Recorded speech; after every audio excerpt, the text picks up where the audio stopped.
حافظ عامر صاحب انڈیا سے آپ یہ سوال کرتے ہیں کہ حضرت غسل کرتے وقت ناف میں پانی پہنچانا ضروری ہے یا نہیں؟ فتاوی عالمگیری میں موجود ہے وَيَجِبُ إِيصَالُ الْمَاءِ إِلَى دَاخِلِ السُّرَّةِ وَيَنبَغِي أَن يَدْخُلَ إِصْبَعَهُ فِيهَا لِلْمُبَالَغَةِ۔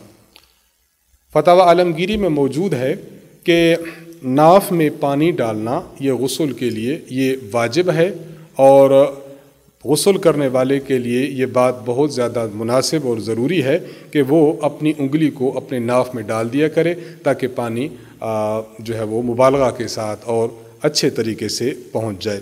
اس کی وجہ یہ ہے کہ نماز اس میں غسل میں جب انسان غسل کرتا ہے تو غسل میں اعضاء کا تر ہونا ضروری ہے۔ جہاں تک پانی انسان پہنچا سکتا ہے پہنچانا واجب ہے، تو ناف میں بھی انسان پانی پہنچا سکتا ہے، اس لیے ناف میں بھی غسل کرتے وقت پانی پہنچانا ضروری ہے۔